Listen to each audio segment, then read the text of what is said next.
Happy birthday to me. এটা কি কোনো কথা? কি হ্যালো গাইস, আপনারা দেখছেন সুচিত্রা রায়ের ব্লগ। তার আজকে জন্মদিন। কেউ উইশ করুক আর না করুক, নিজেকে সে আগে উইশ করে দিল। झूठ पे झूठ झूठ पे झूठ बोलती जा रही है, शर्म नहीं आती? Thank you thank you thank you thank you so much. Few moments later. Everyone, this is me Suchitra and welcome back to my another blog. কি বলেন? যাই হোক, সময় খুবই সংকীর্ণ, সকাল থেকে কোনো রকম সময় পাচ্ছি না। অনেকেই তোমরা আমাকে উইশ করছো, কিন্তু আমি রিপ্লাই দিতে পারছি না, তার কারণ আমি এখন এক্সাম দিতে যাবো। অলরেডি 9টা বেজে গেছে, আমাকে 10:30টার মধ্যে পৌঁছাতেই হবে। আমার প্রত্যেক বছর আমার বার্থডের দিন করে এক্সাম হয় আর হয়, এটা হচ্ছে মানে কম্পালসারি। আর বৃষ্টি তো হবেই কনফার্ম, এটা দেখে নিও। এখন হয়তো রোদ আছে, সন্ধ্যার দিকে বৃষ্টি হবে, হয়তো রাতের দিকে বৃষ্টি হবে।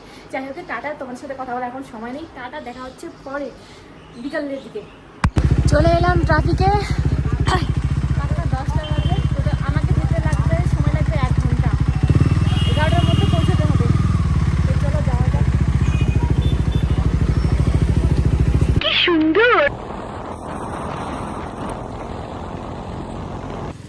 This is my exam center.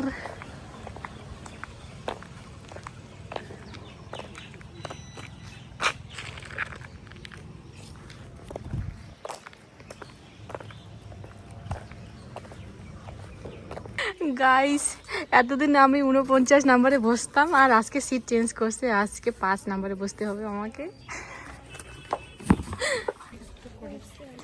Happy birthday মাইনো। Thank you so much. কেমন আছিস? দেখো কোটাটা এডুকেশন পলিটিক্স। ওই দেখ, ওই যে উপরে উপরে এইটা দেখ। ওই যে তোর পরে একটা চ্যাংড়া আর একটা সিংড়ি, একটা চিংড়া, তারপরে তুই।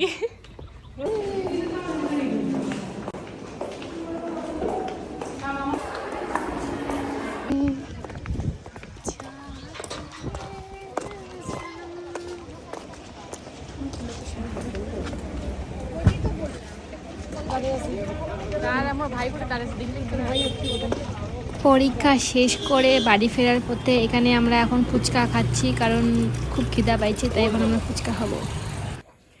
বাড়ি এসে জাস্ট ফ্রেশ হলাম, চোখ মুখ একদম শুকাই গেছে, ভালোই লাগতেছে না।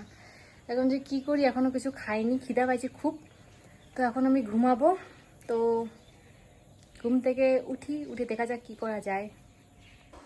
হাই গাইস, আমার বার্থডে স্পেশাল। আমার বাবা আমার জন্য মাছের ঝোল রান্না করছে। এই যে মাছের রস, মাই গড, বাবার হাতে মাছের রস খাবো, অর্থাৎ মাছের ঝোল বলে আমরা, ঠিক আছে? কি ভাগ্য, কি সৌভাগ্য! বাবা বাবা বাবা বাবা, ক্যারি অন ক্যারি অন। আর কি লাগে বলুন তো, আর কি লাগে? জন্মদিনের দিনে বাবা রান্না করে খাওয়াচ্ছে, আর কি লাগে? I am happy, I am happy. তো এদিকে টমেটোর চাটনি হবে, তো টমেটোগুলো এখানে সেদ্ধ চলছে। আর এখানে আমি পকোড়া খেতে ভালো লাগে আমার, সবসময় যে ভালো লাগে সেটা নয়। এখানে আমি বানিয়ে রেখেছি, জাস্ট ম্যারিনেশন করে রেখেছি, ম্যারিনেট।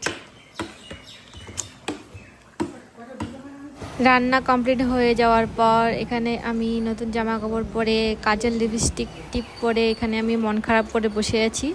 আর এদিকে ভাই ডেকোরেশন করে রেখেছে। সকাল থেকে জার্নি করার পর এখন সন্ধ্যার দিকে কেক কাটিং হবে, তার আগে কেন জানি মনটা হয়ে গেল খারাপ, সেটা এখানে আর কি বলছিলাম।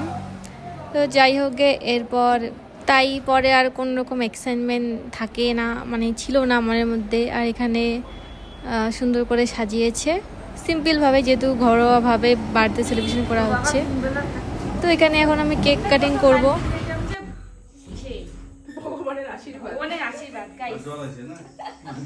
বৃষ্টিটা সারাদিন খুব ভালোভাবে লাইন কারেন্ট ছিল আমার। যখনই কেক কাটিং হয় তখন হয় বৃষ্টি, লাইন চলে যায়। তো এইভাবেই আমার বার্থডেটা কমপ্লিট হয়েছিল। তো থ্যাংক ইউ সো মাচ। ভিডিওটা আমি এখানে এন্ড করছি, আর তেমন কিছু দেখার নেই। তো পরে আর সেরকম কোনো ভিডিও ক্লিপও নেওয়া হয়নি। তো থ্যাংক ইউ সো মাচ, টাটা। গাইস, আমার বার্থডেতে লাইন চলে গেছে।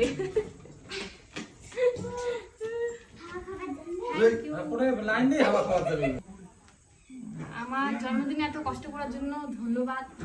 সারাদিন রান্না বান্না করার জন্য ধন্যবাদ।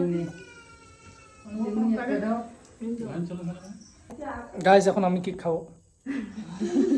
রান্না রান্না না জান তুই কেক খা, পুষ্ট হয়ে পড়বেন।